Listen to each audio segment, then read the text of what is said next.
السلام عليكم ورحمة الله وبركاته كسو دوادا جانك مالمها waxaan idin soo gudbinaynaa qiso aad u xiiso badan. Qisadan ayaa waxay ku saabsan tahay akhlaaqda iyo tacaamulka wanaagsan sida ay saameyn ugu yeelanayso nolosheena. Qisadan ayaa waxay ku dhacday nin waayeel ah.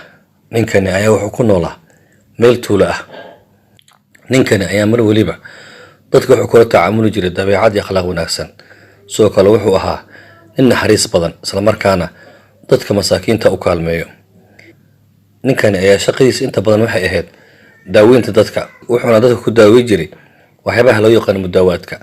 ninkani ayaa inta badan sidoo kale wuxuu garab qaban jiray dadka masaakiinta ee fuqarada ah, wuxuuna mar waliba isku dayi jiray inuu qanciyo isla markaana qalbigooda farxad u geliyo. habeenada ka mid ah ayadoo xilli saqdhax ah ayaa gurigiisa waxaa soo garaacay nin. markaasuu albaabka ka furay. ninkii ayaa ku yiri, nin yahow, waxaan ahay qof musaafira, sahayadii ayaa go'day, waan dhibaataysanahay, wax raashina ma wato, waxaan kaa doonayaa inaad martigeliso isla markaana aad soo dhaweyso. odaygii ninkii waa uu soo dhaweeyey, wuxuuna dejiyey gurigiisa. 3 maalmood ayuu martigeliyey, halkaa ayuuna ku cunayey uuna ku cabayey, wax dhibaato ah ma uusan qabin. ninkani ayaa maalin wuxuu ku yiri odaygii, waxaan kaa doonayaa inaad ii fuliso hal codsi. markaasuu ku yiri, muxuu yahay? wuxuu yiri, waxaan kaa codsanayaa inaan qofna ii sheegin inaan halkan joogo. odaygii ma uusan ka shakin ninkii, balse codsigiisii ayuu u yeelay. ninkii markii uu 3 maalin dhamaystay ayuu habeenkii afaraad ayadoo uusan ka warqabin ninkan gurigii ka safray, waana uu iska tagay. odaygii markii waagu baryay ninkii ayuu raadiyey, wuuna waayay. wuxuu is yiri, maadaama ninkan marti u ahaa isla markaana oo musaafir ahaa, laga yaabo inuu safarkiisii iskaga laabtay, waxba uma uusan arkin, balse waa uu iska daayay. odaygan ayaa inta badan wuxuu ahaa nin safar badan, wuxuuna aadi jiray magaalooyin dheer, isagoona markaas ka soo iibsan jiray daawada uu dadka ku daaweynayo. safar ayuu ninkani galay, wuxuuna raacay doon isaga iyo dad fara badan.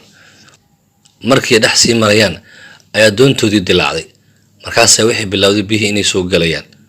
waxay isku dayeen inay sameeyaan, balse xal way u waayeen. way ay fikireen, waxaana u soo baxday inay dib u soo laabtaan. balse markii ay qiimeeyeen masaafada ayay waxay ogaadeen inaysan dhaweyn inay ku soo laabtaan tuuladoodii. ayaga oo xaaladda ku sugan oo yaaban ayay waxay meel dheer ka arkeen doon soo socota. markaas ayay aad u farxeen, waxayna ku fikireen inay doontaan badbaadi doonto. doontii ayay u soo dhawaatay. markii agtooda timid ayay waxay arkeen doontii inay tahay doon ay wataan dad burcadbadeed ah. nimankii doontii watay ayaa soo degtay, waxayna bilaabeen dadkii dhacayaan, xoolihii inay ka qaadanayaan. markaasay dadkii xoolihii ka furteen. iyagoo xaaladda ku jiro dadkii dhacayaan ayaa ninkii madaxda u ahaa wuxuu ku yimid ninkii odayga ahaa. markaasuu fiiriyey, markaasuu wuxuu ogaaday ninkani inuu yahay odaygii martigelinayay. markaasuu qayliyo, wuxuu ku yiri dadkii tuugada ahaa, joojiya waxaad dhacaysaan, u soo celiya dadkan xoolahooda. dadkii waa ay yaabeen. xoolihii ayaa loo soo celiyay dhammaantood, isla markaana wuxuu ku amray ciidankiisa inay doonta hagaajiyaan. doontii ayaa la hagaajiyey, wax walibana waa loo diyaariyey. kadib safarkoodii ayay ku soo laabteen.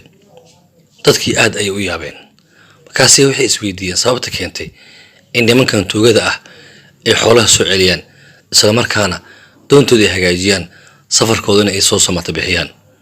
ninkani muddo ka bacdi ayuu wuxuu u sheegay in ninkani uu maalin maalmaha ka mid ah u soo martiyey tuuga ah, isla markaana uu martigeliyey, si fiicanna u soo dhaweeyey. qisadani halkan ay ku eg tahay, hase yeeshee qisadani waxyaabo badan ayaan ka faa'iideynaa. marka hore qisada waxaan ka faa'iideynaa inay wanaagsan tahay mar waliba inaad tahay ruux akhlaaq wanaagsan, isla markaana dabeecadiisu dadka ay soo jiidan karaan. sidoo kale waxaan ka faa'iideynaa naxariista iyo tacaamulka wanaagsan faa'iido ay leedahay. ninka odayga ah markii uu soo martiyey ninkani aad ay u soo dhaweeyey, wuuna martigeliyey. hase ahaatee maanta wuxuu sabab u noqday in dadkan dhan uu badbaadiyo, isla markaana naftoodii iyo noloshoodiiba ka soo samata bixiyo dhibaatada ay ku dhaceen. sidoo kale qisadan waxaan ka faa'iideynaa in mar waliba ay wanaagsan tahay inaad tahay ruux naxariis badan. maxay ninkan naxariistiisii iyo dadkii u dhimri jiray ayuu wuxuu ku kasbaday maanta inuu noqdo ruux meel weliba laga soo dhaweeyo, xitaa dadkii tuugada ahaa ay soo dhaweeyaan. waad ku mahadsan tahay daawashada muuqaalkan.